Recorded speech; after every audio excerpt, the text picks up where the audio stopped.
guys, I'm here on Instagram and I'm also here on Facebook. I'm just sharing for whoever may need this or benefit from this information. I'm going to try to save it. Yesterday, thank you, my Instagram people, I was on here upside down. But the message I have is way more important than my skill set. So I'm learning every day, and I thank you for your patience and your presence. So I'm going to get into it. I alluded yesterday that I was going to talk about the vagus nerve, the parasympathetic system. Now, right now, so many people are anxious, they're fighting depression, and I just need to have a real conversation. And as you know, I'm always coming from a very spiritual place. This is not about religion, it's about spirituality. And it plays into everything that we're going through, and we're going to need it to get through hard times. So I'm going to jump in. So I'm going to share a story with you. I experienced a sound bath, and that's basically with an instrument, and the vibrations and the sound. It was about an hour and a half, and I kid you not. Not only did I feel zero gravity, but my experience was out of this world. I felt total relaxation. I highly recommend it to anybody. If you ever thought about doing it, it is an experience worth having. So I wanted to talk about that as far as holism, because a lot of people think when it comes to holistic, if you've been raised conservative Christian, you may think some of the holistic energy work and therapies may go against your Christian values. And I always believe that nothing should go against your values for any type of treatment. So I just wanted to share some of the perspective and some of the scriptures I encountered. Just maybe you might find it interesting. If not, it's okay. You can keep it moving. But I just wanted to share. So before I go into the scriptures, I wanted to talk about the parasympathetic nervous system. So we have two systems. Our nervous system can be divided into two, the central nervous system and the parasympathetic nervous system. Now, your nervous system is what's in control of us being conscious or aware that we are alive. We right now, the way the world is, we live in the fight or flight, like, or fear or freeze, right? We're so responsive. Actually, we're over responsive. Our system is so much in fear and fight that our nervous system, people say you're getting on the nerves, everything gets on your nerves, it's because it's too stimulated. So holistic or alternative therapies like a sound bath, like meditation, like breathing exercises, what that does is that it takes you from fight, fright, fear, right, or freeze, like some people say I'm lazy, I just don't want to do anything. No, you're overstimulated. So what the holistic therapies do is that it takes you from there and it puts you into where your parasympathetic system can kick in, and that's where you get rest and digest. That's what we say, rest and digest, where you're operating from a space not of panic. So in the parasympathetic nervous system, you find one of the biggest nerve is called the vagus nerve. And the vagus nerve is something that holistic or alternative treatment really try to focus on, because the vagus nerves really helps you to calm yourself down. It helps you to get into that rest and relaxed state, and it is a nerve just like any other nerve that needs to be nourished. So I want to share about how you nourish this vagus nerve. And we kind of do things instinctively, but we don't even pay attention to it. So you ever see somebody going through like a really traumatic experience and then they start, right? So that humming song actually nourishes your vagus nerve. It relaxes you, right? So that's a good way to calm your nervous vibration, sound, right? That helps to nourish your vagus nerve. Something when you're in fight and flight and you're going, if you really notice, your breath is very shallow, right? So if somebody mad, they're mad, right? So that's the state we're in. We always that shallow breath. When you take a nice deep breath into your belly, let it expand nice and big, and then you breathe out, that really puts you into the rest and relax. So you're breathing. So I teach a lot of box breathing with my clients. I teach a lot of the 4-5-7. If you haven't checked it out, it's on my YouTube channel under the respiratory segment that I did. Breathing correctly, making sure you're taking some nice deep breaths. I call it conscious breathing. It helps to stimulate that vagus nerve.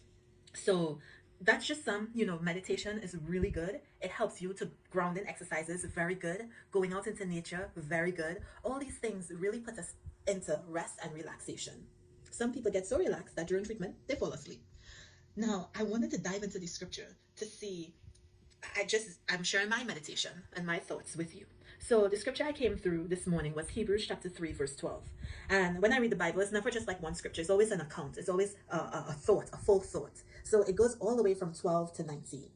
And here God is saying, he was like, you have a wicked heart. And this is kind of part of the unlearning, because We feel wicked and we think, oh, God does something evil.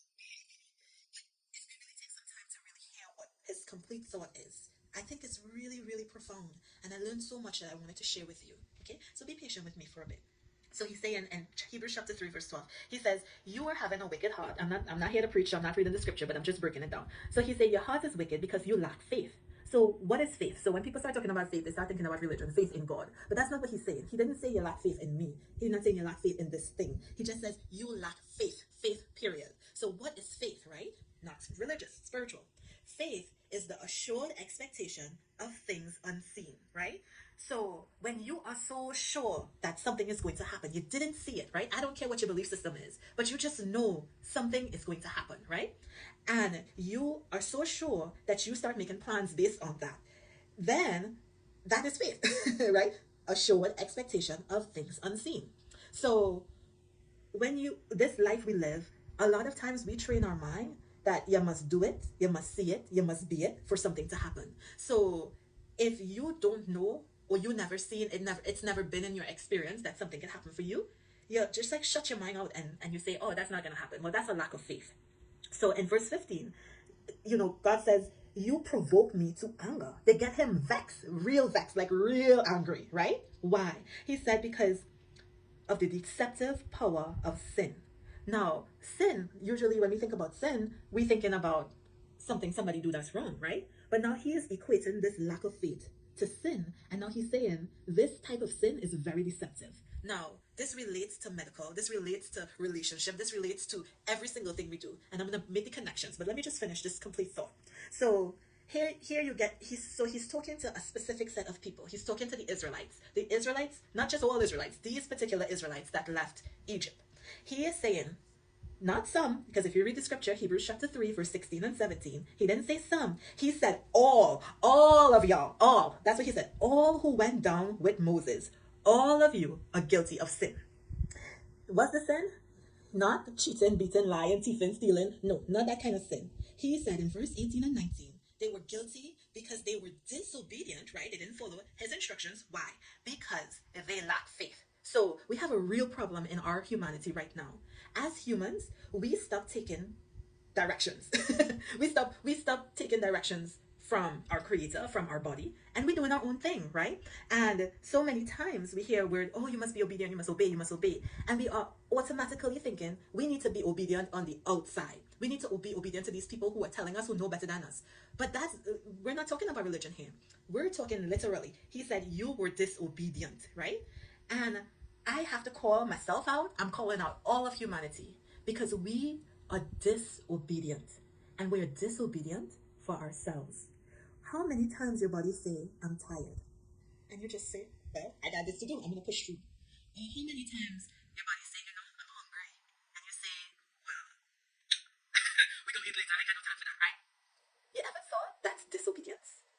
Your body, or my body, was made, right? So the parasympathetic nervous system, that's what keeps your heart pumping. We don't wake up in the morning and say heart pump. No, no, no, no, no, no, no, no. The parasympathetic system is supposed to be automatic, right? And even in the automatic parts, right, that says, okay, I need to use the bathroom. Okay, I need to eat some food. Okay, I need to lay down, right? When we get that instruction, because of our society, we just pull through and we just work through and we just go through. I have deadlines. I have this to do. I have that to do, right? And that's disobedient.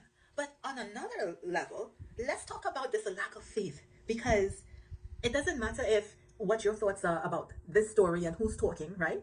Within every story, you have a lesson, right? So let's look for the lesson, right? So somebody's here, right? And somebody's doing this group of people. They are about to experience something phenomenal.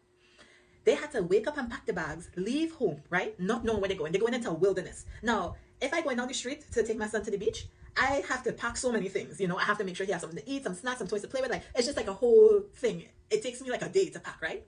Just imagine these people are leaving years of slavery, right? And they're going into this place and they're not going, they don't have any belongings. Like, they don't have like, oh, where are we gonna, they don't have an itinerary, right? And in their minds, right, the preparation they had to do was to be ready to trust that good was going to happen for them.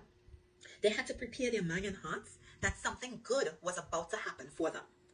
But now they didn't do that. So every step of the way, where we getting water, where we getting some alcohol, nothing to eat, where I gonna live, right? So every step of the way, you had this firm resistance. Why? Because they just couldn't see how things were going to work out, right? And this is the plague that we have today, right? So you say, oh, go man. You know, so many people getting sick, they're getting diabetes, they're getting cancer, they're getting heart disease, people collapsing from heart attack, all this kind of stuff happening. And you tell them, right? So I'm a nurse, I go in, I say, okay, let's do some deep breathing, right? And they're looking at me like, I got no time to take no breath. I don't have no time to prepare no food, right? I have no time to make my own food, right? So there's a problem. I could sit down all day and I could teach you how to eat healthy. I could get into my ego and I could tell you all of the scientific studies and research of all these foods and products and everything, right? But if at a basic level you do not believe that spending some time to care for your being is going to help you, you're not going to do it. So lack of faith, right? This is what I write down. A lack of faith is a deep belief that things you never seen before is just not going to happen for you. So anything outside your knowledge, your experience, you never experienced it, you don't know about it, right? If you lack faith, you're gonna think that that can't happen, and you're gonna shut your mind down. And I'm not here talking about herbs and bush versus traditional medicine. I'm talking about anything, anything. So maybe you're suffering from depression for years, right? And somebody say, oh, maybe you should try a little meditation, or maybe you should try, some breathing exercises or whatever. And you think, nah, that's not gonna work. Let me tell you something. It's not. It's not going to work. It's not going to work. Why? Well, this has to do with being a human, right? We were made in God's image, so we have a lot of powers. Our mind is powerful. And if in your mind you shut it down and you say, I can't. Oh no, I never. Oh, I don't think so. Oh, you're just all these doubts. I don't know. And I'm not sure. And I don't know. No, this is not saying credulity to just go believe whatever somebody tells you to do. But I'm talking about shutting ideas down. Like, period, full stops. I never see it. I don't know about it. I never hear people talk about it. That can't work for me. What God is saying is that he got mad with a whole group of people, because when you shut your mind down like that, not even God could intervene to help you. He can't even intervene. And now I understand why Jesus say, when people came to be healed, he say, according to your faith, it happened to you. According to your faith, it happened to you. So my plea as a nurse, right? My plea as someone who is helping other people to live a healthy life, not just physically, but mentally, emotionally. The first route would be to build on your faith. And to build on your faith, you first have to figure out why you believe that good things happening to you is impossible. That is a self-esteem thing. That is, why do you believe that? Why do you not expect good to happen to you? What happened to you that confirmed in your mind that good cannot happen to you? And I am talking to you from my experience, because I did not believe that good could happen to me. And then I realized that it was a whole, it's not just one thing. When you go back, you realize there's a lot of things that you don't believe good could happen for you. You don't believe you can make the money. You don't believe you can have the money. You don't believe you can have the house. You don't believe you can have the beauty and the happiness, right? So now what I want to talk about, right, is that everybody out here looking for a cure. But what holistic and holism presents is healing, not a cure. And the difference between healing versus a cure is that healing requires you to do the work. And I like how Florence Nightingale said, she said, as nurses, we don't heal nobody. Nobody should be able to heal you. Your body heals itself. But what we do, what we should be doing in the medical profession, is that we should be putting your body, or helping you to put your body in an environment where healing happens so beautifully, where you can be healed and your body can do what it was made to do. And so I talk a lot about the immune system, because the immune system, when it's functioning optimally, a lot of things that people are suffering from, the disease, actually will take care of itself. But we'll talk about immune system on a future session. I want to go back to the vagus nerve. So this vagus nerve, we talk about vagus nerve is nourished when you get in contact with the electromagnetic field outside, right? So go out and ground, take your shoes off, take your socks off, go feel the earth, right? Hum, right? Hum, deep breathe. We talked about belly breathing, breathing deep into your belly, in and out, right? They say the more you can even slow down your breath, take long, deep breaths in and out. All of that puts you into the rest and relaxed state, right? Now, stress, the fight, flight, react, right? I'm gonna drop a gem here for you. Now, everybody's thinking about stress, and when you have stress, your body produces cortisol. Now, cortisol is, everybody know, okay, cortisol, yeah, that's the thing that gets me fat, right? But it not just only gets you fat, it messes up your whole, and we were taught that's a whole another session, right? But when you can't relax, right? And you're just used to going. And somebody comes into your life, I come and I say, okay, let's start relaxing. Let's start breathing, right? And you say, I need to get healthy, I need to do all this. In our minds, it's not just always about, okay, take a break. Let me go take care of myself. Sometimes it's not all about that. Sometimes you have to dive into your brain because somewhere along the line, we start to pride ourselves based on what we do. I get things done real fast. I don't need to take no breaks, right? And that becomes a pride thing. That becomes a thing that you feel good about for yourself. So now somebody come and tell you, okay, you should relax and rest. You actually start thinking bad about yourself. You start thinking, oh gosh, I'm lazy. Oh gosh, I can't do that. And then the lack of faith comes in because you don't see how doing this will help you in the long run. Anyway, so you start thinking rest and relaxation is a waste of time. And I'm saying this because this is something I used to think. I used to think if I rest and relax, I'm wasting my time. So to sit in a bathtub and do nothing, it was just like a waste of time. But just to help you here, if you are unable to get your body in a state of rest, relaxation, and ease, right, where life is just at ease, what's going to happen is that your life will be uneasy or diseased, right?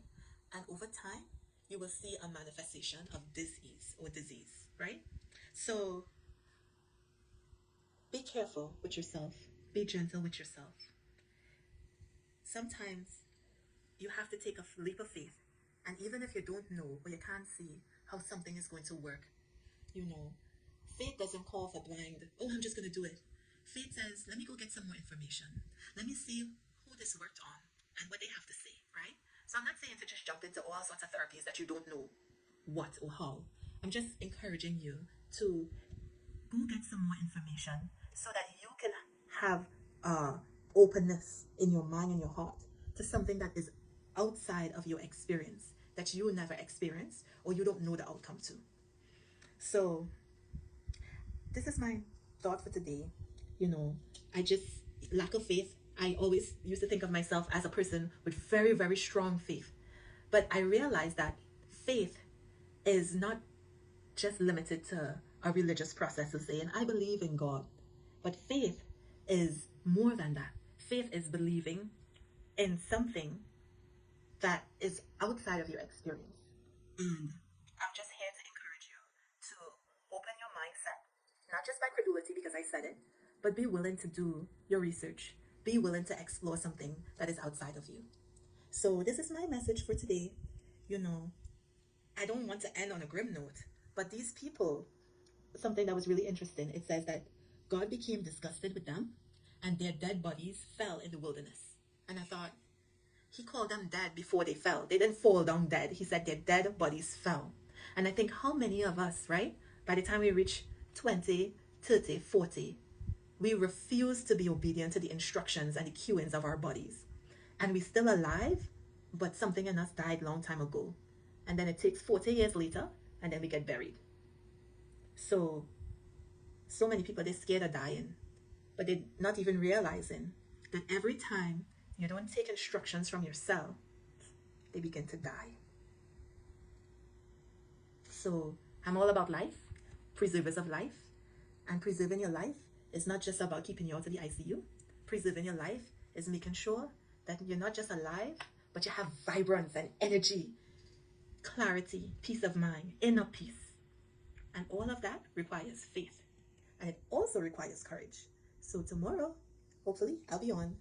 And God's willing, we will talk. Okay? Thank you for all those who have joined. I appreciate your presence. Please take very, very good care of your body. It is a gift. Thank you.